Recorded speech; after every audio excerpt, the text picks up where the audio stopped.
నువ్వు ఎలా గృహస్థుగా ఉండాలని వేదం చెప్పిందో అలా ఉండాలి. అంతేకాని నువ్వు గృహస్థుగా ఉంటూ వేరొక ఆశ్రమాన్ని అనుకరిస్తానంటే కుదరదు.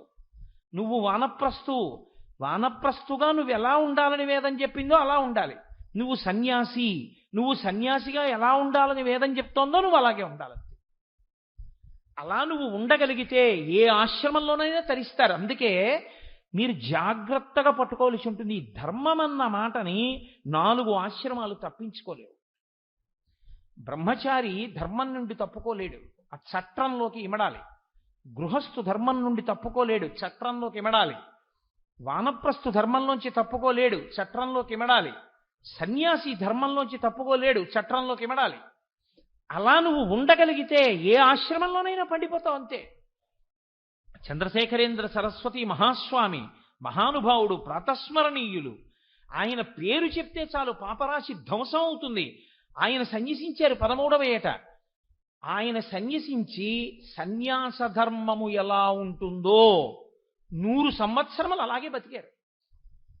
అలా బ్రతికారు కాబట్టే ఆఖరికి ఆయన శరీరం విడిచిపెట్టేసిన తరువాత ఆయన భౌతిక కాయాన్ని అక్కడ పెట్టినా ఆయనది దర్శనానికి వెళ్ళినప్పుడు ఎలా వెళ్ళారో ఆయన భౌతిక కాయ దర్శనానికి కూడా అలాగే వెళ్ళారు.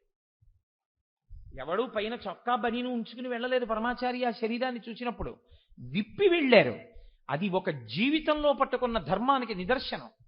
ఒక మనిషికి కీర్తి, ఒక మనిషికి అభ్యున్నతి, ఒక మనిషికి ప్రతిష్ట, ఒక మనిషికి శాంతి, వాడున్న చోట 10 మందికి శాంతి ఎక్కడి నుంచి వస్తాయో తెలుసా అండి? ఆయన పట్టుకున్న ధర్మం నుంచి వస్తాయి. కాబట్టి సన్యాస ధర్మాన్ని పట్టుకున్నారు పరమాచార్య. ఎన్నడూ వాహనం ఎక్కలేదు. ఒక్కనాడు ఆయన జీవితంలో వాహనం ఎక్కలేదు. ఆయన కాలినడకనే వెళ్ళారు. సన్యాస ధర్మం అలా చెప్తోంది. అలా పట్టుకున్నారు. ఆయన అలా తరించారు. మహానుభావుడై లోకానికి ఆదర్శవంతులయ్యారు. ఆయన ఎప్పుడూ మీ అందరూ కూడా ఇలా నడవండి అని ఆయన చెప్పలేదు. అది సన్యాసి ధర్మం. కాబట్టి ఆయన నడిచారు. నేను నా ధర్మమునందు ఎంత పూనిక పొంది ఉన్నానో మీరు మీ ధర్మమునందంత పూనిక పొంది ఉండండి అని చెప్పారు. రాత్రి 2 గంటల వరకు గడ్డివాము దగ్గర కూర్చుని మాట్లాడిన తర్వాత అనుష్ఠానానికి లేస్తుంటే 90 సంవత్సరాల వయస్సులో అప్పుడు ఒక ఆవిడ వచ్చి ఏవో అడిగింది. పిల్లని తీసుకొచ్చి ఏదో ఆవిడ బాధలు చెప్తోంది. చెప్తుంటే ఆశ్రమం సెక్రటరీ విసుక్కున్నాడు. తెల్లవారి 3 అవుతోందమ్మా, ఆయన పడుకోలేదు, ఇప్పటి వరకు ధర్మ సందేహాలు చెప్తూనే ఉన్నారు. 3 అయిందమ్మా, స్నానానికి వెళ్తున్నారు, ఇప్పుడు కూడా ఇంకా మీ సందేహాలే. ఆయన అన్నారు, ఒక్కసారి లోపలికి వెళ్ళి చంద్రమౌళీశ్వరుడి దగ్గర విభూతి ఉంది పట్రా అన్నారు. ఆయన వెళ్ళి పట్టుకొచ్చే లోపల ఆవిడితో మాట్లాడేసి ఆవిడ బాధకి ఉపశాంతి చెప్పి విభూతి ఆవిడ చేతిలో పెట్టి పంపించి ఆయన అన్నారు, నేను ఏనాడు సన్యసించాడో ఆనాడే నేను ఈ శరీరం కాదు అని నిర్ణయానికి వచ్చాను. ఆశ్రమ ధర్మము అని ఒకటి ఉంటుంది. మీరు ఏ ఆశ్రమంలో ఉన్నారు అన్నదాన్ని బట్టి మీరు పని చేయవలసి ఉంటుంది. అంతేకాని మీరు ఏ ఆశ్రమమునందున్నారు అన్నదానికన్నా భిన్నంగా పనిని మాత్రం ఎప్పుడూ చెయ్యకూడదు. ఉదాహరణకి ఆశ్రమము అన్న మాట నేను వాడితే అందులో 4 ఎప్పుడూ ఉంటాయి ఆశ్రమాలు. బ్రహ్మచర్యము, గృహస్థాశ్రమము, వానప్రస్థము, సన్యాసము. ఈ 4 ప్రతి మనుష్యుడు స్వీకరిస్తాడు ఆయుర్దాయం అంగీకరిస్తే. లేదా అథవా సన్యాసం దాకా వెళ్ళకపోయినా ఆ పరిణతిని పొందడానికి మాత్రమే, అటువంటి అభ్యాసమునకు మాత్రమే మనుష్య జీవితాన్ని పరిణతితో వాడుకుంటాడు అని శాస్త్రం మనకి బోధ చేసి చెప్తోంది. ఇప్పుడు బ్రహ్మచర్యము అని ఒక ఆశ్రమం.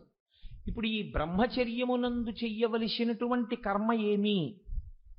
ఇది నేను చెప్పడం కాదు, మీరు చెప్పడం కాదు, మీరు చెప్తే ప్రమాణం కాదు, నేను చెప్తే ప్రమాణం కాదు, ఎవరు చెప్పినా ప్రమాణం కాదు. అందుకే ఏ నియమాలు వర్తించవండి అన్న మాట లేదు శాస్త్రంలో.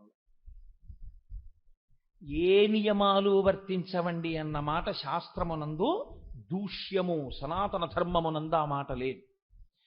ఏ నియమము వర్తించకుండా మీ జీవితం ఎలా గడుపుతారో నాకు చెప్పండి. ఇక్కడికి సభకు వచ్చాం, అలా కూర్చోండి పురుషులు, ఒక నియమం ఉందా? ముఖ్యమైన వాళ్ళు ముందు కూర్చోండి, ఒక నియమం ఉందా? ఆడవాళ్ళు అలా కూర్చోండి, ఒక నియమం ఉందా? కరతాళ ధ్వనులు చేయండి, ఒక నియమం చెప్తున్నారా? ఉపన్యాసం చెప్పేవాడు వేదిక మీద కూర్చోవాలి, ఒక నియమం చెప్తున్నారా? మీరు 6 రోజులో 7 రోజులో సభలు చేస్తే ఇన్ని నియమాలు పెట్టుకుంటే ఈశ్వరుడు మీకు మనుష్య శరీరం ఇచ్చి జీవితాన్ని గడపడానికి అవకాశం ఇచ్చినప్పుడు ఈశ్వరుడు నియమపాలనం చెయ్యకుండా బ్రతకమని చెప్పాడని మీరు ఎలా తీర్పు చెప్తున్నారు? మీరు ఒకవేళ చెప్పినా అది వేద విరుద్ధమే, అది వైదికము కాదు, దాన్ని శాస్త్రం అంగీకరించదు. దాని వలన అభ్యున్నతిని పొందాలి. నా ఇష్టం అండి, నా ఇష్టం వచ్చినట్లు చేస్తాను అని సభ నడపండి, నేను చూస్తాను. మీరు నడపలేరు. సభ అంటే నియమం ఉంటుంది, చదువుకోవడం అంటే ఓ నియమం ఉంటుంది. నేను 3వ క్లాస్ చదువుకుంటున్నాను అనుకోండి, నేను 3వ క్లాస్లోంచి 4వ క్లాస్లోకి వెళ్ళాలి అంటే 3వ క్లాస్లో నేను ఏది చదవాలో అది చదివి పరీక్ష రాస్తేనే. 2వ క్లాసులో పుస్తకాలు నాకు బాగున్నాయండి, 2వ క్లాస్ చదువుకుంటానన్నా 3వ క్లాస్లోంచి 4వ క్లాస్లోకి వెళ్ళను. 4వ క్లాస్లోవి నాకు అర్థమైపోతున్నాయండి, అందుకని 3వ క్లాస్లోవి చదవనన్నా నేను 4వ క్లాస్లోకి వెళ్ళను. నీకు ఉన్న పైదాన్ని నువ్వు చేయకూడదు, నీకన్నా కింద దాన్ని నువ్వు చేయకూడదు. నువ్వు ఏది చెయ్యాలని నిర్దేశింపబడిందో అది చెయ్యాలి. నాకు అన్నీ వచ్చండి, నేను ఇలాగే వ్రాస్తాను అంటే కుదరదు. నేను ఒకప్పుడు ఒక ఆశ్చర్యమైన విషయం చూశా. ఇద్దరు సమానంగా రాశారు, ఒక స్కూల్లో గోల్డ్ మెడల్ ఇవ్వాల్సి వచ్చింది. ఇద్దరూ సమానంగా రాశారు పేపర్, ఇద్దరికీ సమానమైన మార్కులు వచ్చాయి, 100కి 99, 99. ఎవరికి గోల్డ్ మెడల్ ఇవ్వాలని అడిగారు. Answer any 5 of the following, ఈ కింద ఇవ్వబడిన ప్రశ్నలో 5ంటికి జవాబు వ్రాయుడు అన్నారు అనుకోండి. ఒక ఆయన ఆ ఉన్న సమయంలోనే చాలా బాగా 6ంటికి జవాబు రాశాడు, ఒక ఆయన 5ంటికి చాలా బాగా జవాబు రాశాడు. ఇప్పుడు ఆయనకి వేసిన 5ంటికే వెయ్యాలి మార్కులు, ఈయనకి వేసిన 5ంటికే వెయ్యాలి మార్కులు. 6 రాశాడు కదా అని వెయ్యరు కదా, మరి 5 ప్రశ్నలకే మార్కులు వేస్తారు. ఇద్దరికీ 99, 99 వచ్చాయి. ఇప్పుడు ఏం చెయ్యాలన్నారు? ఎవరికి ఇవ్వాలి గోల్డ్ మెడల్ అంటే? Answer any 5 of the following అంటే 5 వ్రాసిన వాడెవడో వాడికే గోల్డ్ మెడల్ ఇవ్వండి. ఎందుకంటే వాడు నియమాన్ని పాటించాడు. 5 వ్రాయి, 5 వ్రాశాడు. 5 వ్రాయి 6 రాయమని ఎవడు చెప్పాడు? టైం ఉంటే మాత్రం. వాడు నియమోల్లంఘనం చేశాడు, వాడికి గోల్డ్ మెడల్ ఇవ్వకూడదు వాడికి. ఎందుకంటే వాడికి ఆ నియమానికి కట్టుబడే లక్షణం లేదు, ఇవ్వద్దని తీసేశారు. తీసేసి సభాముఖంగా ప్రకటించి ఇతనికి ఇవ్వవలసిందే, కానీ ఇతను నియమోల్లంఘనం చేశాడు, మేము ఇవ్వమని చెప్పి 5 ప్రశ్నలు రాసిన వాడికే ఇచ్చారు. కాదని మనం అనలేము. అంతే, ఈశ్వరుడు నియమమును విధించాడు, నియమమును విధించాడు కాబట్టే వేదాన్ని ఇచ్చాడు. వేదము లేకపోతే నియమం లేదని చెప్పచ్చు, వేదం ఉండగా నియమం లేదని చెప్పడానికి మీరెవరు, నేనెవరు? అలా చెప్పడానికి మనం కూర్చున్నా మనం తప్పు చెప్పిన వాళ్ళం అవుతాం, కానీ మనం చెప్పింది యథార్థం కాదు, దాన్ని శాస్త్రం అంగీకరించదు. ఏది శాస్త్రం చెప్పిందో ఏతత్ శాస్త్రం ప్రమాణంతే. నువ్వెవరు, నేనెవరు ప్రమాణం చెప్పడానికి? మనం ప్రమాణం కాదు. కాబట్టి యోగస్థ కురు కర్మాణి అన్న మాటలో అర్థం ఏమిటంటే, నీవు కర్మ చెయ్యి అన్నప్పుడు నీ ఆశ్రమానికి అనుగుణంగా వేదం చెప్పినట్టు చెయ్యి అన్నది అంతర్లీనం, అంతే. దానికి మళ్ళీ ఇంతగానూ చెప్పక్కర్లేరు, చెప్తున్నవాడే ఈశ్వరుడు, గురువుగా నిలబడి చెప్తున్నాడు. కాబట్టి ఎలా చేస్తే నువ్వు మోక్షానికి దగ్గరికి ఎడతావు, ఎలా చేస్తే సత్యమునందు నీకు పూనిక కలుగుతుంది, చిత్తశుద్ధి కలుగుతుంది, కర్మ చెయ్యడంలో యోగమును పొందుతావు అంటే, యోగస్థ కురు కర్మాణి, నువ్వు బ్రహ్మచారిగా ఉన్నావు, నువ్వు బ్రహ్మచారికి విధింపబడినటువంటి నియమములు ఏ ఉన్నాయో అవి మాత్రమే పాటించవలసి ఉంది. గృహస్థుకి సంబంధించినటువంటి నియమాలు బ్రహ్మచారి పాటించాడనుకోండి, ఆయన చెయ్యవలసిన కర్మ చేసినవాడు కాడు, దానివల్ల ఆయన అభ్యున్నతిని పొందలేడు. బ్రహ్మచారిగా ఉన్నటువంటి వాడు తాంబూలం వేసుకోకూడదు. బ్రహ్మచారిగా ఉన్నవాడు గురువుగారిని గౌరవించి చదువుకోవలసినటువంటి దాన్ని చదువుకుని ఎంత జ్ఞానమును సంపాదించాలో అంత జ్ఞానమును పొందడానికి ప్రయత్నం చెయ్యాలి. బ్రహ్మచారిగా ఉన్నటువంటి వాడు రుచి మీద ఆసక్తి కన్నా పరిశుద్ధమైన ఆహారాన్ని స్వీకరించడం మీద దృష్టి పెట్టాలి. ఓ తండ్రి ఓ కొడుకు ఓ ఇంట్లో ఉన్నారనుకోండి, ఏకాదశి నాడు ఉపవాసం చెయ్యాలి అని చెప్పవలసి వస్తే పిల్లవాడికి కూడా చెప్పచ్చా అని అడిగింది ధర్మశాస్త్రం. చెప్పకూడదు.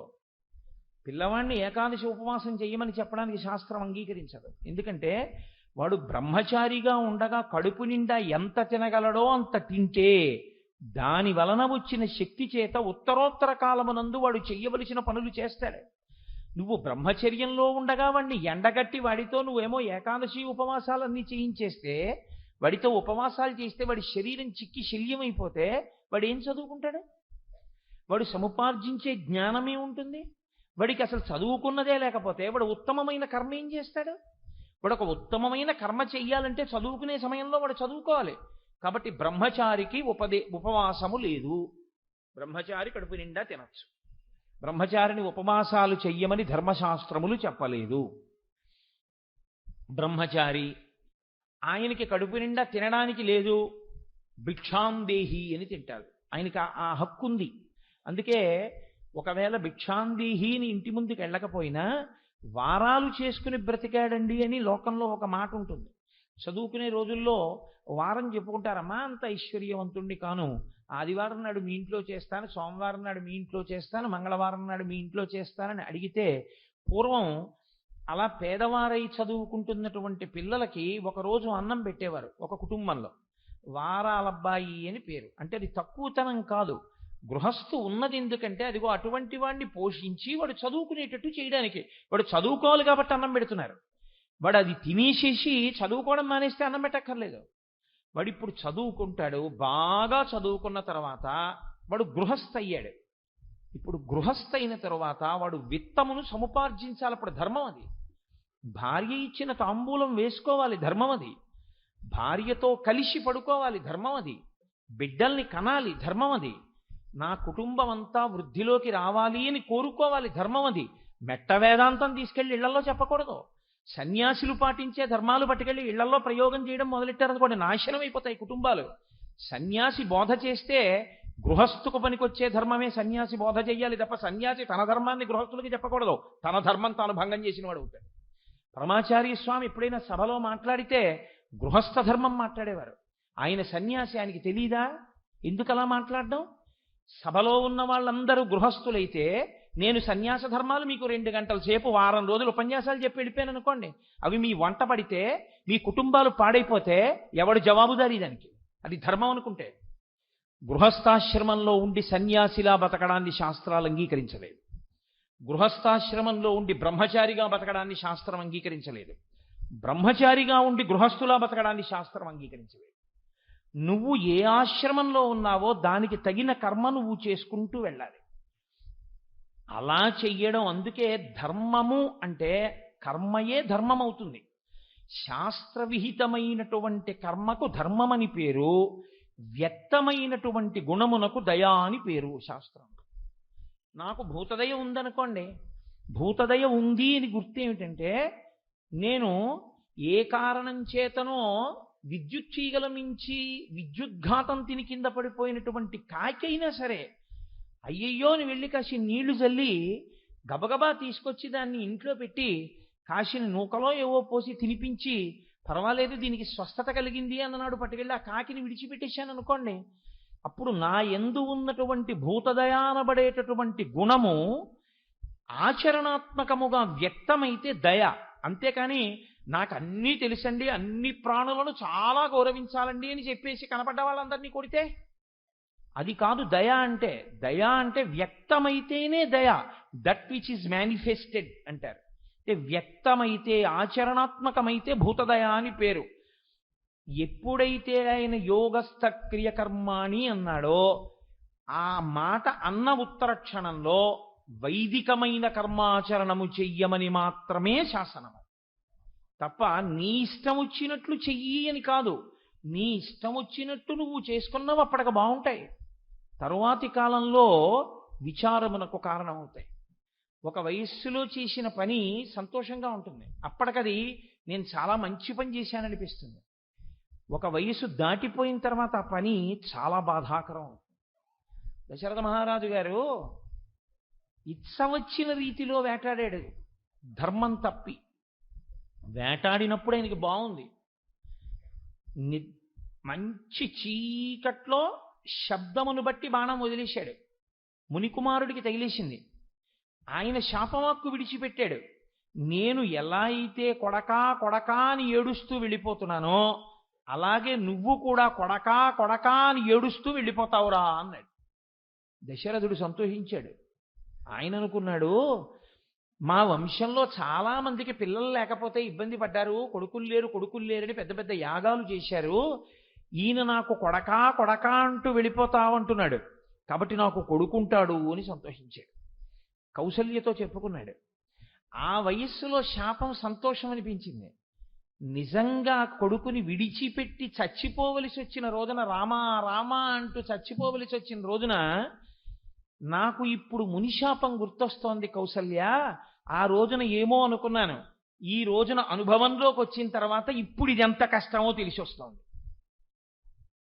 ఏ ఆశ్రమాన్ని నువ్వు స్వీకరించాలో కూడా శాస్త్రం చెప్తోంది.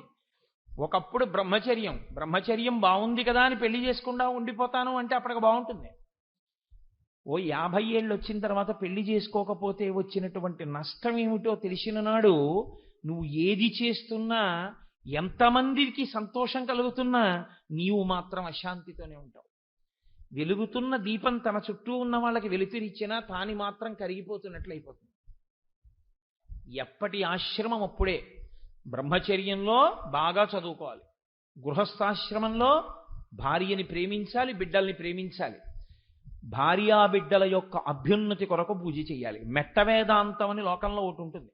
సంసారంలో ఉంటారు, ఉండి ఏమిటండి అనుబంధాలు అంటుంటారు. ఏమిటండి ఈ అనుబంధాలు ఏంటి అలాంటప్పుడు కాషాయం కట్టుకుని వెళ్ళిపో. అలా మాట్లాడకూడదు. నువ్వు గృహస్థాశ్రమంలో ఉంటే బాగా పరిశీలనం చెయ్యాలి శాస్త్రాన్ని. శాస్త్రమును పరిశీలనం చేస్తూ వైరాగ్యమును పొందుతూ ఉండాలి. ఇవి ఇలా నడుస్తూ ఉంటాయి, ఇది ఈశ్వర కృప, ఇది దీని తమాషా అని తెలుసుకుంటూ ఉండాలి. కానీ పుత్రం పౌత్రం సమాసాద్య వానప్రస్థాశ్రమే వశేత్. వ్యాసుడు దేవీ భాగవతంలో తీర్పు ఇచ్చాడు. ఆయన, నీవు తపసా షడ్రిపూంజిత్వా భార్యాన్ పుత్రే నివేశ్యచ, నీ ఇష్టం వచ్చినట్టు నువ్వు సంసారంలో కూర్చుని వైరాగ్యం మాట్లాడతానంటే అది మెట్ట వేదాంతం. అది నీ పరిణతి లేనితనాన్ని తెలియచేస్తుంది. నీ ఇష్టం వచ్చినట్టు నువ్వు ప్రవర్తించడం, నీ ఇష్టం వచ్చినట్టు ఎవరిని పడితే వాళ్ళని ఆదర్శం పెట్టుకోవడం కుదరదు. నువ్వు గృహస్థాశ్రమంలో ఉన్నవాడివి, నీ జీవితానికి ఆదర్శం గృహస్థే అయి ఉండాలి. తప్పించి నీ జీవితానికి ఆదర్శం ఎవరో ఒక సన్యాసిని తీసుకుని ఆదర్శంగా పెట్టుకుంటానంటే కుదరదు. ఎలా అనుకరిస్తావు? ఎలా కుదురుతుంది నాకు చెప్పండి? శాస్త్రాలు వాటిని అంగీకరించలేదు. అదంతా అయోమయ జీవితాలు, అవి అర్థం లేని జీవితాలు. వాళ్ళకి శాస్త్రం తెలియదు, వాళ్ళకి సరి అయిన ప్రవేశం లేదు, వాళ్ళు సరి అయిన గ్రంథములను చదువుకోలేదు, వాళ్ళు సరి అయిన గురువు గారి దగ్గర పాఠం చెప్పించుకోలేదు. చెప్పించుకోని కారణం చేత వాళ్ళు పాడైపోతారు, వాళ్ళ కుటుంబాల్ని పాడు చేస్తారు. అర్థం లేనటువంటి సన్యాసిల్లాగా గృహస్థాశ్రమంలో ఉండి బతుకుతుంటారు. నాకు పరమ అసహ్యం అలాంటి వాళ్ళని చూస్తే. అలా ఉండకూడదు. ఏ ఆశ్రమంలో ఉన్న వాళ్ళైనా సరే అలా ఉండకూడదు. బ్రహ్మచారిగా ఉండాలి, గృహస్థుగా ఉండాలి, వానప్రస్థుగా ఉండాలి, సన్యాసిగా ఉండాలి. అంతేకాని ఒక ఆశ్రమాన్ని తీసుకొచ్చి ఇంకో ఆశ్రమంలోకి కలగాపలగం చేస్తే అసహ్యంగా ఉంటుంది. నువ్వు సన్యాసం స్వీకరించావు, ఊరు బయటికి వెళ్ళి కూర్చో, చెట్టు తొర్రలో కూర్చో, శ్మశాన వాటికలో కూర్చో. నీకెందుకు ఆర్సీసీ బిల్డింగు? అప్పుడు నువ్వు అడగకూడదు. ఇక నీకు ఏదీ విడిచిపెట్టలేకపోతే కాషాయం ఎందుకు? అన్నీ విడిచిపెట్టేయగలిగితే కాషాయం కట్టుకో. అన్నీ పొంది ఉండి శాస్త్రమును పరిశీలనం చేసి క్రమక్రమంగా విడిచిపెట్టడం నేర్చుకుంటున్నానంటే గృహస్థాశ్రమంలో ఉండు, తప్పులేదు. నిలవ చేసుకో. వచ్చే నెల వరకు కావలసిన సంభారములన్నీ ఇంట్లో దాచుకుని వండుకు తిను. గృహస్థాశ్రమం అంగీకరించింది. నువ్వు తిను, నలుగురికి పెట్టు. చిత్రం ఏమిటంటే ఏ ఆశ్రమమునందైనా తరించవచ్చు. ఏ ఆశ్రమంలో ఏ కర్మ చెయ్యాలో ఆ కర్మ చేసిన వాడు తరించిపోతాడు. బ్రహ్మచారిగా తరించిపోయిన వాళ్ళు ఉన్నారు. అంతే వయస్సులో ఉండి బ్రహ్మజ్ఞానమును పొందేసి ఆ వయస్సులోనే శరీరం వదిలిపెట్టేసిన తరించిపోయిన వాళ్ళు ఉన్నారు లోకంలో. గృహస్థుగా తరించినటువంటి వాళ్లతో సమానంగా పోలిస్తే గృహస్థు తరించినట్టుగా తరించినంత మంది అసలు ఇతర ఆశ్రమాల వాళ్ళు లేరు. గృహస్థులే అంత తరించారు. వశిష్ఠుడు గృహస్థు కాడా? అగస్త్యుడు గృహస్థు కాడా? అత్రి గృహస్థు కాడా? అంతవరకెందుకో రేపు చెయ్యబోయే శ్రీరామనవమి సీతారాములు గృహస్థులు కారా? పార్వతీ పరమేశ్వరులు గృహస్థులు కారా? బ్రహ్మ సరస్వతి గృహస్థులు కారా? ఏమి నీకు ఆదర్శం తక్కువైంది? గృహస్థులుగా ఉండి వాళ్ళందరూ తరించలేదా? త్యాగరాజస్వామి గృహస్థాశ్రమంలో ఉండి జీవితాన్ని పండించుకోలేదా? అన్నమాచార్య స్వామి వారి జీవితాన్ని పండించుకోలేదా? పురంధరదాస్ గారు పండించుకోలేదా? క్షేత్రయ్య గారు పండించుకోలేదా? వీళ్ళందరూ పెళ్లి మానేస్తేనే తరించారా? వీళ్ళందరూ బట్ట మారిస్తేనే తరించారా? లోపల మారితే చాలు తరించగలరు. శాస్త్రం మనకి చెప్తోంది, కావలసిన మార్పు పై బట్ట మీద కాదు, కావలసిన మార్పు లోపల. లోపల మార్పు వచ్చిన తర్వాత నువ్వు ఎక్కడున్నా తరిస్తావు. ఎక్కడ ఉన్నావో అక్కడ ఎలా ఉండడాలో నీకొస్తే చాలు, నువ్వు తరించగలవు. లేనినాడు లేనిపోని అయోమయం ఏర్పడుతుంది ఆశ్రమాల్లో.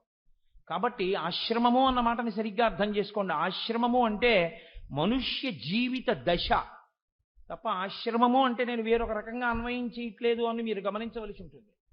కాబట్టి బ్రహ్మచర్యము, ఆశ్రమం. బ్రహ్మచర్యమునందు నువ్వు ఏం చెయ్యాలి? నీ ఇచ్చ మాత్రం కాదు, నీ ఇష్టం వచ్చినట్టు చేయడానికి వీల్లేదు. వేదం ఏం చెప్పిందో అదే చెయ్యాలి. గృహస్థు, నువ్వు ఎలా గృహస్థుగా ఉండాలని వేదం చెప్పిందో అలా ఉండాలి. అంతేకాని నువ్వు గృహస్థుగా ఉంటూ వేరొక ఆశ్రమాన్ని అనుకరిస్తానంటే కుదరదు.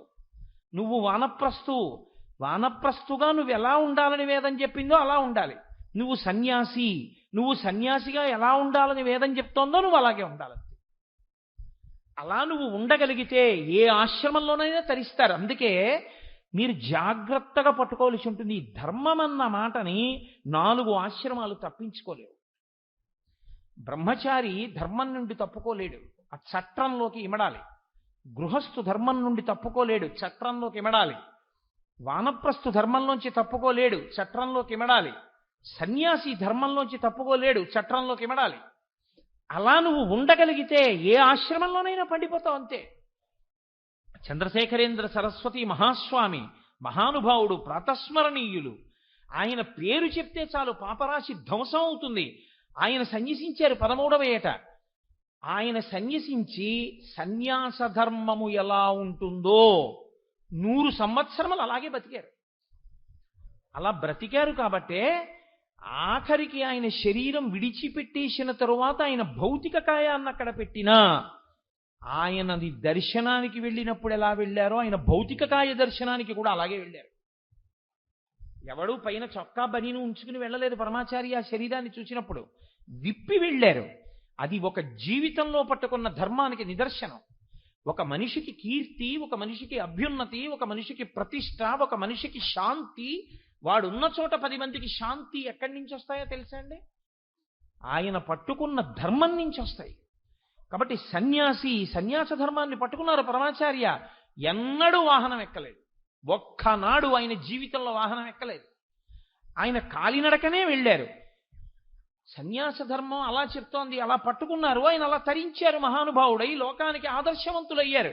ఆయన ఎప్పుడూ మీ అందరూ కూడా ఇలా నడవండి అని ఆయన చెప్పలేదు. అది సన్యాసి ధర్మం కాబట్టి ఆయన నడిచారు. నేను నా ధర్మమునందెంత పూనిక పొంది ఉన్నానో మీరు మీ ధర్మమునందంత పూనిక పొంది ఉండండి అని చెప్పారు. రాత్రి 2 గంటల వరకు గడ్డివాము దగ్గర కూర్చుని మాట్లాడిన తర్వాత అనుష్ఠానానికి లేస్తుంటే 90 సంవత్సరాల వయస్సులో అప్పుడు ఒక ఆవిడ వచ్చి ఏవో అడిగింది. పిల్లని తీసుకొచ్చి ఏదో ఆవిడ బాధలు చెప్తోంది. చెప్తుంటే ఆశ్రమం సెక్రటరీ విసుక్కున్నాడు. తెల్లవారి 3 అవుతోందమ్మా, ఆయన పడుకోలేదు, ఇప్పటి వరకు ధర్మ సందేహాలు చెప్తూనే ఉన్నారు. 3 అయిందమ్మా, స్నానానికి వెళ్తున్నారు, ఇప్పుడు కూడా ఇంకా మీ సందేహాలే.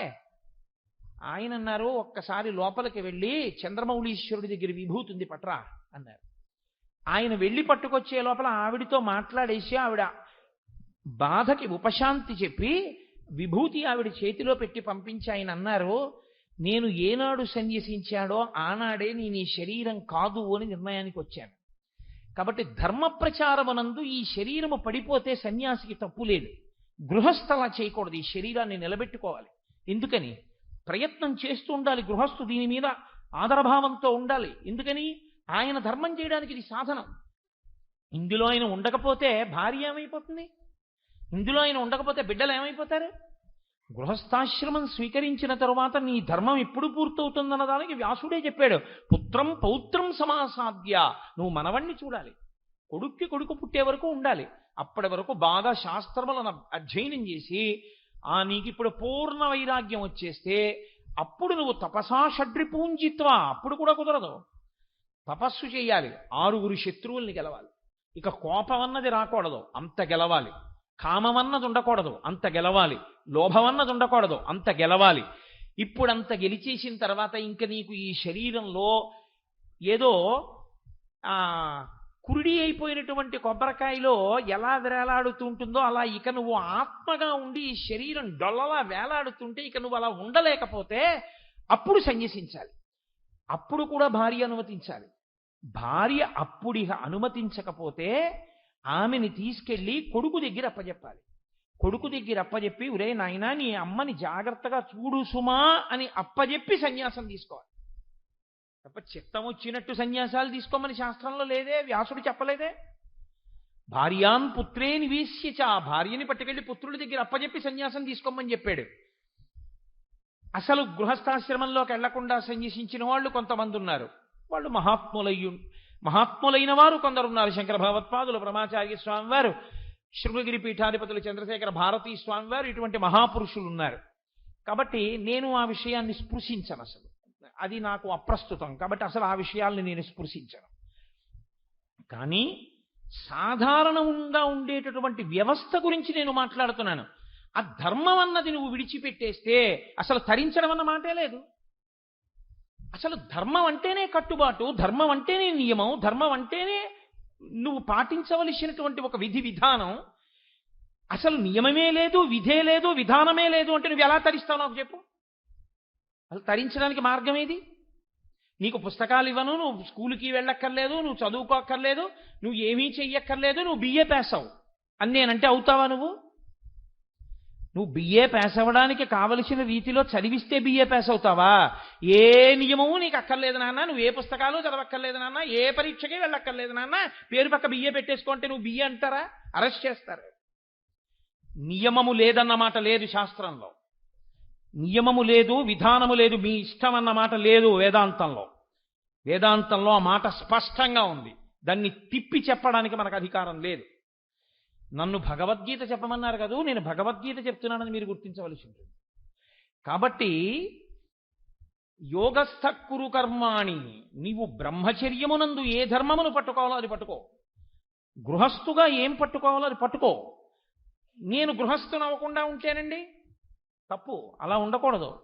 ఎందుకు పాడైపోతావో జరత్కారు వృత్తాంతం చెప్తాను. మొన్ననే కదా మీకు మహాభారతం ఆదిపర్వం చెప్పినప్పుడు చెప్పాను.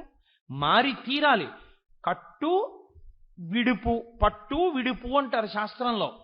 పట్టుకోవడం తెలియాలి, విడవడం తెలియాలి. పట్టుకోవలసిన చోట పట్టుకోకపోయినా ప్రయోజనం ఉండదు, విడవవలసిన చోట విడవకపోయినా ప్రయోజనం ఉండదు. పాలగిన్నె వేడిగా ఉన్నప్పుడు పటకారతో పట్టుకోవాలి. డికాక్షన్లోకి పాలు పోసేసిన తర్వాత కూడా ఇలా పట్టుకోవడం ఎంత బాగుందో అని పటకార అలాగే పట్టుకుంటానంటే ఇంక మీకు ఆ గిన్నె పాలు ఎందుకు పలికినాం? విడిచిపెట్టేయాలి పటకార. పటకార పట్టుకుని విడిచిపెడితేనే మీకు వేడి గిన్నెకి ఇంతకి దింపుకోవడానికి పనికొస్తుంది. పటకార అంటే ఓసారి పట్టుకున్నది విడవదో అంటే ఇక అది పటకార కాదు. పట్టకార అని పేరైనా పట్టి విడుచు పరికరము అని దాని అర్థం. నీవు బ్రహ్మచర్యమునందే ఉండిపోతానండి పెళ్లి చేసుకోకుండా. ఉండిపోయిన వాళ్ళు, అనుభవించిన వాళ్ళ జీవితాలు చూస్తే మీకు తెలుస్తుంది. వాళ్ళు పాడయ్యారు, వాళ్ళని కన్నవాళ్ళు పాడయ్యారు. జరత్కారు పాడవలా? భీష్మాచార్యుడంతటి వాడు ఏడిచాడు కొడుకు లేకపోయినటువంటి కారణానికి, సంతానం లేనటువంటి కారణానికి. కాబట్టి నువ్వు బ్రహ్మచర్యాన్ని విడిచిపెట్టేయాలి. కొన్నాళ్ళు పట్టుకున్నావు, వదిలిపెట్టేయాలి, గృహస్థాశ్రమంలోకి వెళ్ళిపోవాలి. అది కురుకర్మాణి అన్న మాటకు అర్థం అది. అసలు వేదం ఎలా చెప్పిందో నువ్వు అలా బ్రతుకు. అలా నువ్వు బ్రతకడం వస్తే అసలు ముందు నువ్వు వేదమును ప్రమాణము అని అంగీకరించడం నీకు చేతనైతే, ఇదే శంకర భగవత్పాదులు అవతార పరిసమాప్తి చేస్తూ లోకానికంతటికి ఇచ్చిన సందేశం. ప్రతిరోజు వేదో నిత్యమధీయతాం తదుదితం కర్మస్వనుష్ఠీయతాం. ప్రతిరోజు వేదం చదవండి. వేదంలో ఏం చెప్పారో అది చెయ్యండి. మేము వేదం చదవలేదండి, మాకు వేదం చదువుకోవడానికి కావలసినటువంటి సమర్థత లేదండి. ఎలా? ఏమీ బెంగలేదు, స్మృతి చదువు. నీకు వేదంలో ఏ ఏ విషయాలలో ఏవి ఎలా చెయ్యాలని చెప్పిందో అవన్నీ స్మృతులుగా ఉన్నాయి. గౌతమ స్మృతి, అత్రి స్మృతి, యాజ్ఞవల్క స్మృతి, మనుస్మృతి, ఋషుల పేరు మీద ఉన్నాయి. పరాశర స్మృతి. స్మృతి చదువు. నాకు స్మృతి కూడా తెలియదండి, పురాణం చదువుకో. పురాణం కూడా చదవలేనండి, చెప్పినప్పుడు విను. పురాణంలో వేదంలో ఏం చెప్పిందో దాన్నే భూతద్దం పెట్టి చూపిస్తారు. అబ్బాయి నువ్వు బ్రహ్మచర్యమునందు ఉండిపోకూడదయా, బ్రహ్మచర్యంలో కొన్నాళ్లు ఉండి విడిచిపెట్టి గృహస్థు అయిపోవాలి సుమా, ఏ ఒక్క కారణమునకు కూడా నీవు బ్రహ్మచారిగా ఉండిపోవడానికి శాస్త్రం అంగీకరించదు, నువ్వు గృహస్థు అయిపోవాలి. అలా అవ్వకపోతే నీ పితృదేవతలు కూడా పాడైపోతారా. నమ్మకం ఏమిటి? వేదంలో చెప్పిన దాన్ని భూతద్దంలో మహాభారతం ఆదిపర్వంలో జరత్కారోపాఖ్యానంగా చెప్తుంది, దేవి భాగవతం జరత్కారోపాఖ్యానంగా చెప్తుంది. ఇప్పుడు నువ్వు పురాణం విన్నా, పురాణం చదివినా, వేదం ఏం చెప్పిందో అదే నీకు తెలుస్తుంది. అది తెలిస్తే వెంటనే ఓ ఇది ఇలా ఉండాలన్నమాట అన్న విషయం నీకు అర్థం అవుతుంది. కథారూపంగా నువ్వు పురాణంలోంచి విన్నా నీకు అందేది వేదమే, స్మృతిగా విన్నా నీకు అందేది వేదమే, వేదం చదువుకున్నా అందేది వేదమే. ఏమండి నేను పురాణం కూడా వినలేదు, గీతాచార్యుడే చెప్పాడు యద్యదాచరతి శ్రేష్ఠ. ఇవన్నీ చదువుకున్న వాళ్ళు ఎలా బతుకుతున్నారో అలా బ్రతుకు, వాళ్ళని ఆదర్శంగా తీసుకో, లోకంలో వాళ్ళు బ్రతుకుతున్నట్లు బ్రతుకు. నీకు అనుమానం వస్తే వారిని ఆశ్రయించి అడుగు, అడిగి అయ్యా ఈ విషయంలో నేను ఎలా ఉండవలసి ఉంటుందండి అని అడిగి వాళ్ళు చెప్పినట్టు జీవించడం నేర్చుకో, నువ్వు తరిస్తావు. ఇవేవి పక్కన పెట్టేసి నేను అన్నది ప్రమాణం అండి అని బతుకుతానంటే, బ్రతకడం అనేటటువంటి దాంట్లో ఈశ్వరుడు బుద్ధినిచ్చాడు కాబట్టి స్వేచ్ఛనిచ్చేస్తాడు. ఆయన ఏం అడ్డుపడిపోయి నేను చెప్పినట్టు నువ్వు బతకట్లేదు అబ్బాయి నీ ప్రాణం తీసేస్తానని ఆయన అండవు. మీరు ఒకటి జ్ఞాపకం పెట్టుకోండి, నేను కాశీ వెళ్ళాలి అనుకున్నాను. నేను కాశీ వెళ్ళాలి అనుకుంటే ఏదో గౌతమి ఎక్స్ప్రెస్ ఎక్కి విజయవాడలో దిగి అక్కడ గంగా కావేరి ఎక్స్ప్రెస్ ఎక్కి కూర్చున్నాను. ఎక్కి కూర్చుంటే ఏదో ఓ రోజు ప్రయాణం చేస్తే కాశీపట్నంలో దిగిపోయాను. ఇంకొక ఆయన ఈయన గౌతమి ఎక్స్ప్రెస్ ఎక్కినా, గంగా కావేరి ఎక్స్ప్రెస్ ఎక్కినా కదులుతూ ఉండడం వల్లే కదా కాశీపట్నం చేరుతున్నాడు. నేను కదులుతూనే ఉంటాను, నేను ఎందుకు చేరను కాశీపట్నం అని. నేను కాశీలో దిగేంత వరకు, నేను ఇంట్లో ఎప్పుడు బయలుదేరానో ప్రయాణం అప్పుడు ఆయన ప్రయాణం మొదలెట్టాడంటే ఆయన కదులుతున్నాడు, ఆయన ఉయ్యాలెక్కి కూర్చున్నాడు. ఇప్పుడు ఉయ్యాలెక్కి నేను కాశీలో దిగేంత వరకు ఆయన ఊగుతూనే ఉన్నాడు, ఆయన కదలటం లేదని మీరు అనగలరా? నేను ట్రైన్లో కూర్చుని ఎలా కాఫీ తాగానో అలాగే కాఫీ తాగాడు. నేను ట్రైన్లో ఎలా సీట్ ఒకటే దొరికితే పడుకుంటానో అలాగే ఉయ్యాల తాడు మీద జాగ్రత్తగా పట్టుకు పడుకున్నాడు. ఆయన 2 రోజులు ఉయ్యాలు ఊగాడు, నేను 2 రోజులు రైల్లో వెళ్ళాను. నేను కాశీలో దిగాను, ఆయన ఎక్కడ దిగుతాడు? ఎక్కడున్నాడో అక్కడే దిగుతాడు. మరి 2 రోజుల ప్రయాణం ఏమైంది?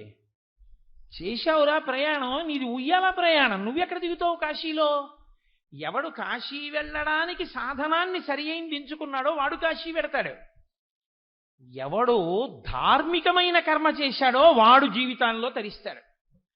ధర్మాన్ని విడిచిపెట్టి చేసిన కర్మ తరించడానికి హేతు ఎందుకు అవుతుంది? కర్మగా మిగులుతుందంతే. అందుకే యోగః కర్మసు కౌశలం అన్నాడు ఆయన. ఆయన 3 సార్లు దాన్ని నిర్వచనం చేశాడు గీతాచార్యుడు. యోగః కర్మసు కౌశలం.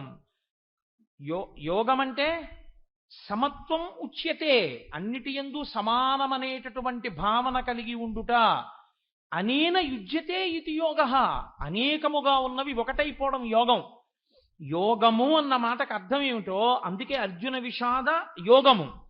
ఎన్ని మొదలుపెట్టినా గీత ప్రారంభం మాత్రం ఒక్క మాటతోటే, ధర్మక్షేత్రే కురుక్షేత్రే. ధర్మమే. నేను ఎన్ని శ్లోకాలు చెప్పినా, ఎన్ని అధ్యాయాలు చెప్పినా, ఎంత తలకొట్టుకున్నా నేను చెప్పేదంతా కలిపి ఏమవుతుందంటే 2 మాటలు అవుతుంది ధర్మం. నీకు ఈ 2 అక్షరాలు వంట పట్టేస్తే నువ్వేం చెయ్యాలో నీకు అర్థమైపోతే నువ్వు చేసిన తప్పేమిటో నీకు అర్థమైపోతుందిరా అబ్బాయి అన్నాడు. ఇది అర్థం అవ్వడానికి అంతా చెప్పి నీకేం అర్థమైంది అన్నాడు ఆయన. నాకు ఇది అర్థమైందని మళ్ళీ ఇదిగో మీరు చెప్పిందండి ఇది అర్థమైందండి, మీరు చెప్పిందండి ఇది అర్థమైందండి అనలేదు. మీరు చెప్పినవన్నీ అర్థమయ్యాక నష్టో మోహ, నా మోహం పోయింది, నా అజ్ఞానం పోయింది అన్నాడు. కాబట్టి గీత వింటే ఏమవుతుంది? గీతని ప్రమాణంగా తీసుకుంటే ఏమవుతుంది? నువ్వు అర్జునుడు అవుతావు. నీ కర్తవ్యం ఏం చెయ్యాలో నీకు అర్థమైపోతుంది. నీ కర్తవ్యం ఏం చెయ్యాలో నువ్వు చేసిన నాడు నువ్వు పూజనీయుడవు. ధార్మికమైన కర్మ నువ్వు చెయ్యవలసింది నువ్వు చేసేస్తే అంతే, నువ్వు తరించిపోతావు. దీని యందు ఆయన ప్రతిపాదన ఎక్కడ అంటే, నువ్వు యోగస్థ కురు కర్మాణి సంగం త్యక్వా ధనంజయ. ఇది చాలా చాలా పెద్ద మాట. మోక్షము వైపుకి అడుగు వెయ్యాలి అంటే కర్మ చెయ్యడంలో దోషం లేదు, చేసి తీరాలి, అసలు కర్మ చేయకుండా ఉండలేవు.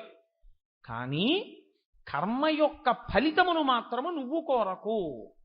కర్మ చేసుకుంటూ వెళ్ళిపో, కర్మ చెయ్యకుండా ఉండలేవు, ఉండకూడదు కూడా. అసలు కర్మ చెయ్యకుండా ఉండిపోతాననేటటువంటి మాట అంగీకారయోగ్యం కాదు. ఏ పని చెయ్యనండి, కుదరదు. నేను మీతో ఒక మాట చెప్తాను. తెల్లవారి లేవగానే ఒక బ్రాహ్మణుడు సంధ్యావందనం చేయాలా, ఓ బ్రాహ్మణుడు బాసుం పెట్టేసి కూర్చుని ఈశ్వరుణ్ణి ధ్యానం చేయాలా అని నన్ను అడిగారు అనుకోండి, మహాదోషం అని చెప్తాను. అలా కూర్చుంటే ధ్యానమని తప్పది. నీకు వేదం చెప్పింది ప్రమాణం. నిన్ను అలా బాసుం పెట్టేసి కూర్చుని ధ్యానం చేయమని చెప్పలేదు వేదం. స్నానం చేసి సంధ్యావందనం చేయమని చెప్పింది. నీకు వేదమా ప్రమాణం? ఎవడో చెప్పిందా నీకు ప్రమాణం? ఎవడు చెప్పినా తప్పే. వేదం ఏం చెప్పిందో అదే ప్రమాణం అంతే. నువ్వు నిద్ర లేవగానే స్నానం చేసి సంధ్యావందనం చేసుకోవడానికి వెళ్ళిపోవాలి. నీవు సంధ్యావందనం చేసేటటువంటి వాడిగా నువ్వు జన్మించలేదు, ఏం అభ్యంతరం లేదు. మొన్ననే అయ్యప్ప స్వామి దేవాలయంలో స్కాంద పురాణంలోంచి ఆ టెక్స్ట్ తీసి నేను జెరాక్సులు చేయించి కొంతమందికి ఇచ్చాను కూడా. నీవు అర్ఘ్యం ఇవ్వక్కర్లేదు, కానీ నువ్వు ఆ కర్మ చేయకుండా ఉండమని చెప్పలేదు శాస్త్రం. నువ్వు వెంటనే స్నానం చేసి జగచ్చక్షో మహానుభావుడు ప్రత్యక్ష దైవం వసర్పతియో నీలలోహిత ఉతైనం గోపా అదృశన్ను దృశన్ను దహార్య అని చెప్తోంది. తెల్లవారు లేస్తే ఎదుర్వేదం. అడిగో మహానుభావుడు పరమేశ్వరుడు ఈ కంటికి కనపడేటటువంటి ఏకైక పరబ్రహ్మంగా వచ్చేశాడు సమయానికి. కృతఘ్నఘ్నాయ దేవాయ జ్యోతిషాం పతయే నమః. ఆయన వచ్చేటప్పటికి చెయ్యవలసిన పని చెయ్యని వాడెవడో వాడు కృతఘ్నుడు. ఏ పని ఎప్పుడు చెయ్యాలో అప్పుడే చెయ్యాలి. అందుకే శ్రీరామాయణంలో సుందరకాండలో మైనాకుడు ఒక మాట అంటాడు, కర్తవ్యం అకృతం కార్యం సతాం మన్యుమిదీరయేత్ అంటాడు. మహాత్ములకి కూడా కోపం వస్తుంది. ఎందుకు వస్తుందో తెలుసా అండి? చెయ్యవలసిన పని చెయ్యవలసిన సమయానికి చెయ్యని వాడిని చూస్తే అసహ్యం వేస్తుంది. ఏది ఎప్పుడు చెయ్యాలో అప్పుడు చెయ్యాలి, అంతేగాని ఒకప్పుడు చేయవలసిన పని ఇంకొప్పుడు చేయడం కూడా తప్పే. సమయమునందే ధర్మము, దేశమునందు ధర్మము, కాలమునందు ధర్మము. కాబట్టి నువ్వు ఎప్పుడేం చెయ్యాలో అదే చెయ్యాలంతే. నువ్వు నిద్రలేస్తే సంధ్యావందనం చేయాలి.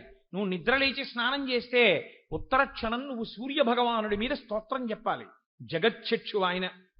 అందుకే హరిహర బ్రహ్మ మహానుభావంబులొక్కటింగాగరగిన గట్టియనగా అతుల వేదత్రయ లతికాచయము పెనుబొందన్ పుట్టెడు మూల కందమనగా అఖిల జగముల కందెరయగుచు జన సమాజ కరపుట హృదయ సరోజములకు ముకుళనంబును జృంభణంబును నర్చి భానుబింబంబు పూర్వాద్రిపై విలింగే అన్నారు తిక్కన గారు. హరిహర బ్రహ్మ మహానుభావంబులొక్కటింగాగరగిన గట్టి అనగా సృష్టికర్త, స్థితికర్త, ప్రళయకర్త ముగ్గురు కలిసి ముద్దయితే ఆ ఎరుపు రంగుతో సూర్యభగవానుడయ్యారు.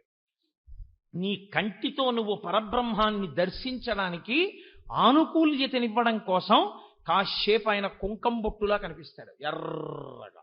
ఆ సమయంలో నువ్వు నిద్ర లేవాలి. ఈశ్వరుడు వచ్చేసాడు, నువ్వు నిద్ర లేకపోతే దోషం కదా. నువ్వు నిద్ర లేవాలి. ఆ సమయానికి లేచి ఈశ్వరుడే వచ్చేసాడు, నేను లేవద్దు. నేను లేవడం అంటే ఎలా నిలబడాలో అలా నిలబడాలి. అదే నేను మీతో చెప్పింది. వేదం చెప్పింది ఏదో అది ధర్మం. నేను స్నానం చేయకుండా నిలబడకూడదా అండి అంటే? నువ్వు మరుగుదొడ్లో మీ ఇంట్లో అన్నం తింటున్నావా? తింటలేదుగా.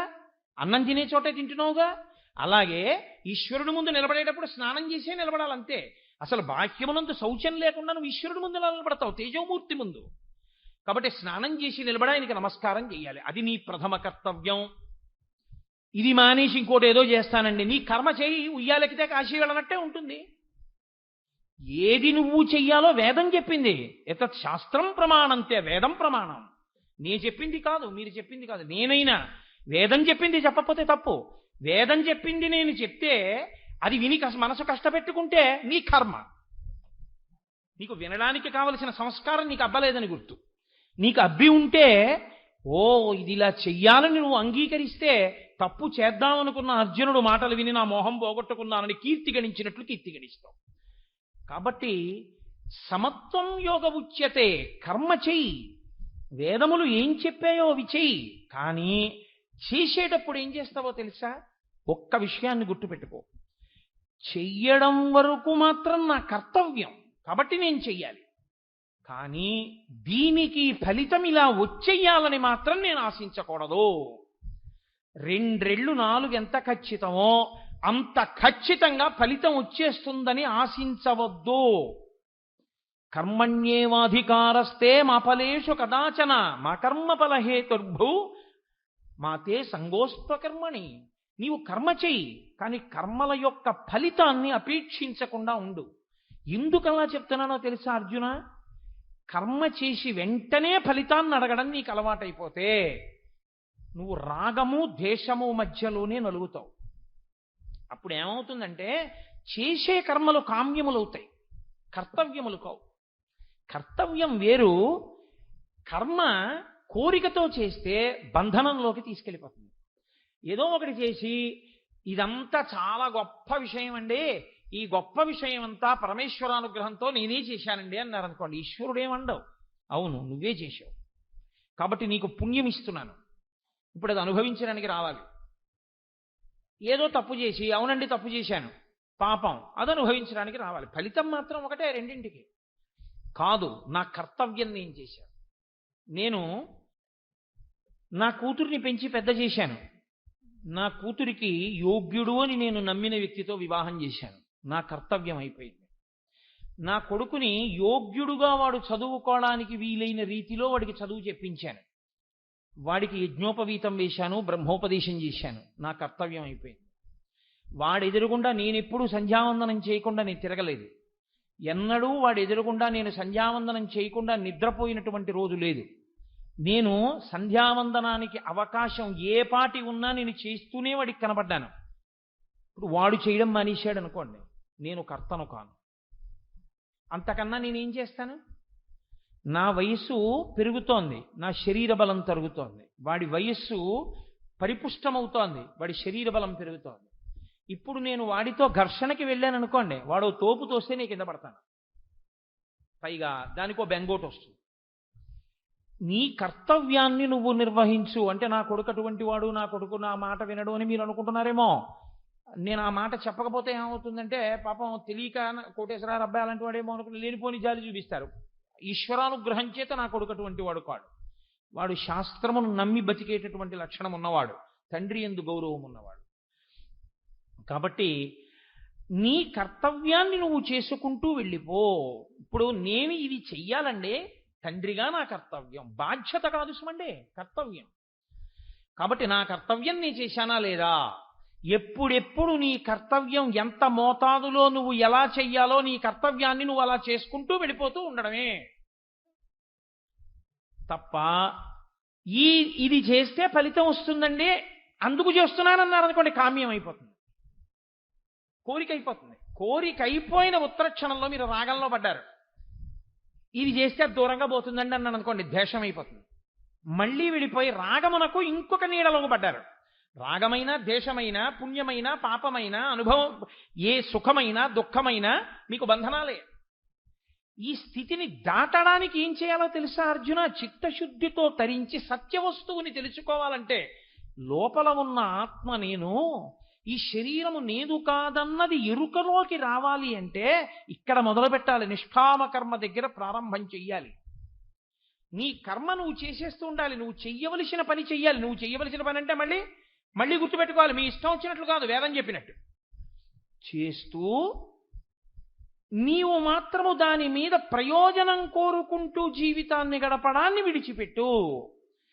ఆరంభం చెయ్యి, అంత తేలికేం కాదు, చెప్పిన నాకే సాధ్యం కాదు. కోటేశ్వరారు మీరు ఇన్ని చెప్తున్నారు కదా, మీ ఇంటికి వెళ్ళేటప్పటికో లేకపోతే నెల అయ్యేటప్పటికి మీకు జీతమో ఇవ్వకపోతే నా కర్తవ్యం నేను చేశాను ఉద్యోగం, వాళ్ళు నాకు జీతం ఇవ్వలేదని మీరు ఊరుకోగలరా అని అడిగారు అనుకోండి, నేను ఊరుకోలేను అనే చెప్తాను, యథార్థం చెప్తాను. కానీ మీరు అభ్యాసయోగేన కౌంతేయ ఎక్కడో అక్కడ ప్రారంభం అంటూ చేయడం మొదలుపెట్టారనుకోండి, కొన్ని కర్తవ్యాలు నేను ప్రతిఫలాపేక్ష లేకుండా చేసుకుంటూ పెడతాను, నాకు దాని వలన ఏ ప్రతిఫలం మీద కోరిక లేదు, నేను చెయ్యాలి కాబట్టి చేస్తున్నాను అంతే. ఇది చేయడం వల్ల పొగిడితే ఓ నవ్వు, ఇది చేయడం వల్ల నన్ను తిడితే ఇంకో నవ్వు, అంతే. నీ చేయవలసింది చేశానా అంతే. ఇది కర్తవ్యతానిష్టతో నువ్వు చెయ్యవలసింది చేసుకుంటూ వెళ్ళిపోతే, దాని ప్రతిఫలమును అపేక్షించకపోతే, వచ్చేటటువంటి ఫలితము ఎటువంటిదైనా నువ్వు అంగీకరించగలిగితే, ఈ పని చేస్తే ఇలా జరుగుతుంది అనుకున్నావు కానీ ఇంకోలా వచ్చింది ఫలితం. ఇప్పుడు అలా ఇంకోలా ఫలితం వచ్చినా నువ్వు బాధపడకుండా ఉండగలవా? నేను భగవద్గీత చెప్పానండి, 4 మంచి మాటలు చెప్పుకున్నాను అని నాకు సంతోషంగా ఉంది అని నేను అనుకున్నాను. మీరు మాట్లాడిన దానివల్ల మాకు చాలా అసహ్యం వేసింది. అని మీరు నన్ను అన్నారనుకోండి, నేను ఆలోచించవలసింది ఏమిటంటే, నేను త్రికరణ శుద్ధిగా గీతాచార్యుడు ఏది చెప్పాడో నేను అదే చెప్పానా లేదా, నేను నమ్మిన వేదం గురించే నేను మాట్లాడానా లేదా, ఈశ్వర ప్రోక్తమైన శాస్త్రాన్ని మాత్రమే నేను మాట్లాడానా లేదా. నేను మాట్లాడాను, నాకు నమ్మకం ఉందనుకోండి, మీరు నన్ను పొగిడారనుకోండి, అది శాస్త్రమునకు చెందుతుంది, నాకు పొంగులేదు. మీరు ఇలా మాట్లాడకుండా ఉండవలసింది అని మీరు నన్ను నిందించారనుకోండి, ఈశ్వర వీళ్ళకి కూడా శాస్త్రము మీద పూనిక కలుగుగాక, నాకు దానివల్ల కుంగులేదు. నేను శాస్త్రం గురించి మాట్లాడిన వాడిని, నేను మాట్లాడితే ఇది మాట్లాడింది ఎటువంటిదో శాస్త్రము నాలోంచి పైకి వచ్చిందంతే. ఇప్పుడు మర్యాదైనా అమర్యాదైనా శాస్త్రాన్ని నాకెందుకు? ఇప్పుడు ఈ ప్రసంగాలన్నీ చెప్పడానికి ముందు నాకు దండేశారా, మైకుకి దండేశారా? ప్రసంగం అంతా అయిపోయిన తర్వాత కిందకు వస్తున్నా, వెళ్ళిపోతున్నా, నన్ను చూసి లేచి నించుంటున్నారా? ఈ మైకు కింద పడితే లేచి నించుంటున్నారా? మైకుకి మానము లేదు, అవమానము లేదు, జయము లేదు, అపజయము లేదు. మాట్లాడిన దాని వలన గౌరవం కానీ అగౌరవం కానీ ఏమైనా ఉంటే నాకు, నేను భగవద్గీత గురించి చెప్పినా గట్టిగానే చెప్పేస్తుంది, నేను ఇంకొకటి చెప్పినా గట్టిగానే చెప్పేస్తుంది. గట్టిగా చెప్పడం తప్ప ఇంకోలా చెప్పడం చేతకాని వస్తువు ఏదైనా ఉంటే దానికే మైక్ అని పేరు, దాని కర్తవ్యం అది చేసుకుంటుంది.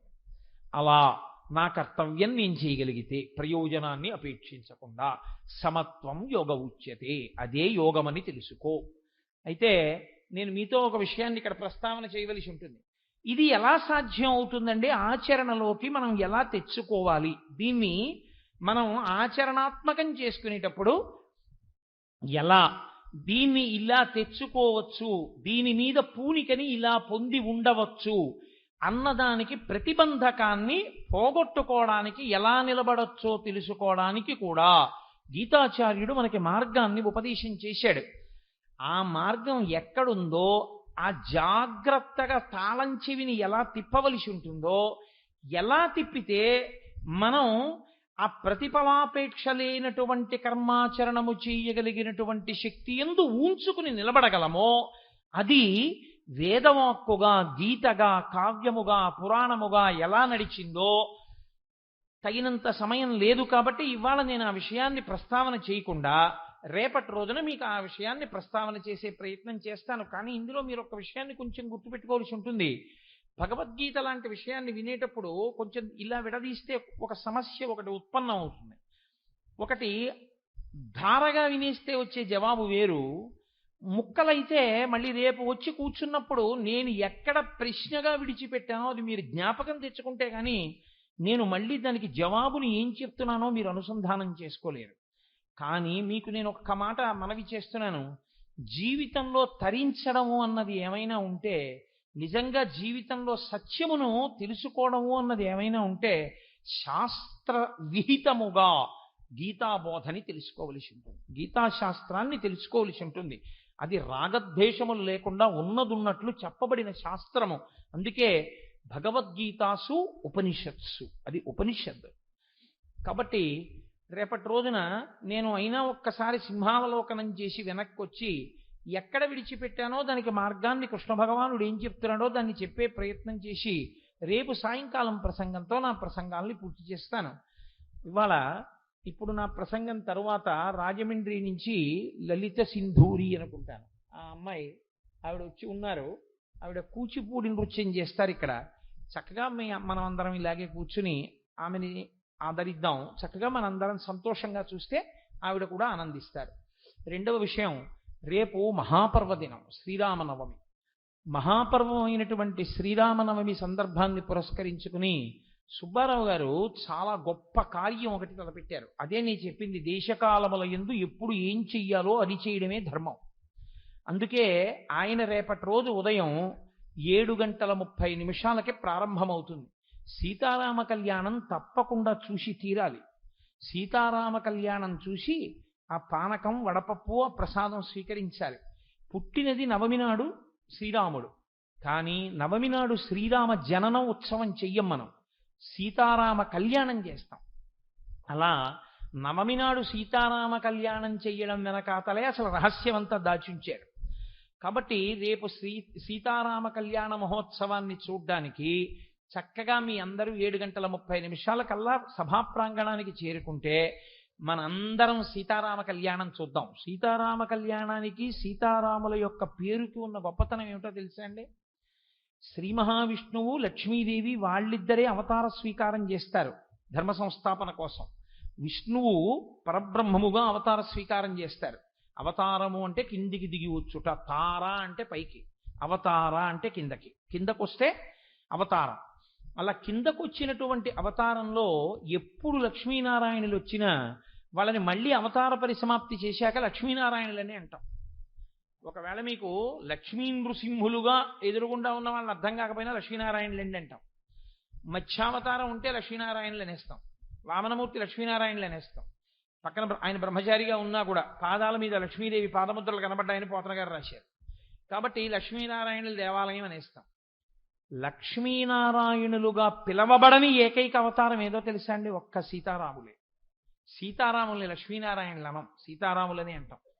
ఎందుకని అంటే అసలు సీతారాములు గృహస్థాశ్రమంలో ఎలా బ్రతకాలో నేర్పారు. ఎలా బ్రతకాలో నేర్పడానికి వచ్చినటువంటి అవతారం. అటువంటి గొప్ప కళ్యాణం జరుగుతుంటే శ్రీరామనవమి నాడు సీతారామ కళ్యాణం చూడలేకపోవడం అనేటటువంటిది పెద్ద దురదృష్టం. అన్ని చోట్ల సాధారణంగా ఎండెక్కాక చేస్తారు. సుబ్బారావు గారి మర్యాద ఏమిటంటే చల్లగా ఉండగా చేస్తే చక్కగా వీళ్ళందరూ వచ్చి హాయిగా కూర్చుని చల్లటి గాల్లో చూసి వెళ్ళిపోతారని ఉదయం 7:30కే పెట్టేశారు. చక్కగా రేపు 7 గంటలకే మనం ఈ ప్రాంగణానికి వస్తే నిండు సభలో అందరం కూర్చుని చక్కగా సీతారామ కళ్యాణం చూద్దాం. రేపటి రోజున ప్రతిరోజు మధ్యాహ్నం వేళలో సువాసినులందరి చేత లక్ష్మీ పూజలు చేయించారు. ఏ స్వరూపాన్ని లక్ష్మీ స్వరూపంగా ఆరాధన చేశారో ఆ స్వరూపాన్నే ఆ సువాసినులందరికీ రేపు ప్రసాదంగా ఇస్తారు. 11,000 రూపాయి కాసుల యొక్క సమూహానికి పూజ చేశారు, లక్ష్మీ పూజ. ఇన్ని రోజుల పాటు లక్ష్మీ స్వరూపంగా పూజలు అందుకోబడినటువంటి నాణెములు ఏమున్నాయో అవే లక్ష్మీ స్వరూపములు కనుక మనం బదరీ విడితే తెచ్చుకుంటుంటాం ఆ కుబేర ప్రసాదంగా నాణ్యం.